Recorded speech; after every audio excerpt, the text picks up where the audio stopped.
Disorders of sex and gender.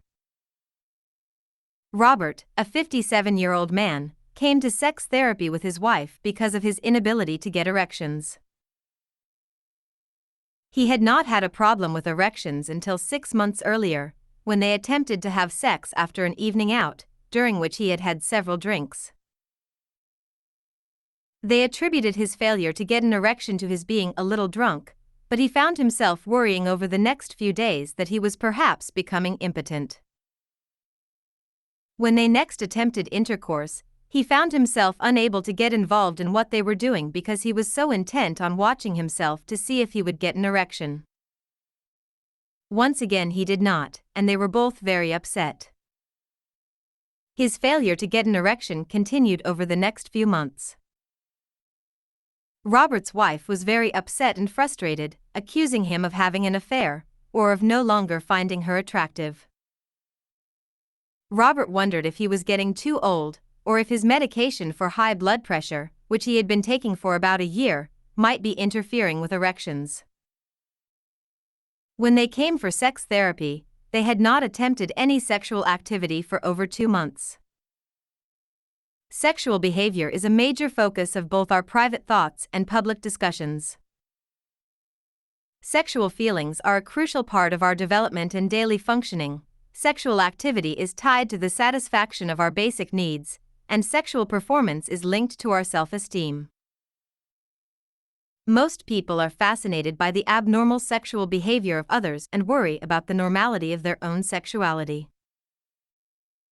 Experts recognize 2 general categories of sexual disorders: sexual dysfunctions and paraphilic disorders. People with sexual dysfunctions have problems with their sexual responses. Robert, for example, had a dysfunction known as erectile disorder, a repeated failure to attain or maintain an erection during sexual activity. People with paraphilic disorders have repeated and intense sexual urges or fantasies in response to objects or situations that society deems inappropriate, and they may behave inappropriately as well.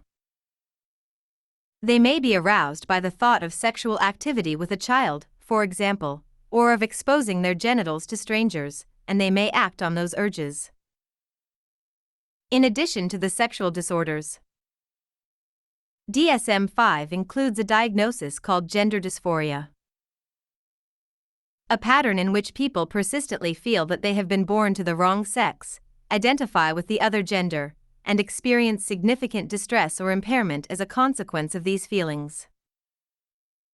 As you will see throughout this chapter, relatively little is known about racial and other cultural differences in sexuality. This is true for normal sexual patterns, sexual dysfunctions, and paraphilic disorders alike. Although different cultural groups have for years been labeled hypersexual, hot-blooded, exotic, passionate, submissive, and the like, such incorrect stereotypes have grown strictly from ignorance or prejudice, not from objective observations or research. McGoldrick et al., 2007. In fact, sex therapists and sex researchers have only recently begun to attend systematically to the importance of culture and race. Sexual dysfunctions. Sexual dysfunctions, disorders in which people cannot respond normally in key areas of sexual functioning, make it difficult or impossible to enjoy sexual intercourse. Studies suggest that as many as 30% of men and 45% of women around the world suffer from such a dysfunction during their lives. Lewis et al., 2010. Sexual dysfunctions are typically very distressing, and they often lead to sexual frustration, guilt, loss of self-esteem, and interpersonal problems. McCarthy and McCarthy, 2012. Often these dysfunctions are interrelated. Many patients with one dysfunction have another as well. Sexual dysfunctioning is described here for heterosexual couples, the majority of couples seen in therapy. Gay and lesbian couples have the same dysfunctions, however, and therapists use the same basic techniques to treat them. The human sexual response can be described as a cycle with 4 phases: desire, excitement, orgasm, and resolution. Hayes, 2011. Sexual dysfunctions affect one or more of the first three phases. Resolution consists simply of the relaxation and reduction in arousal that follow orgasm. Some people struggle with a sexual dysfunction their whole lives, labeled lifelong type. In other cases, normal sexual functioning preceded the dysfunction, acquired type. In some cases, the dysfunction is present during all sexual situations, generalized type. In others, it is tied to particular situations, situational type, APA, 2013.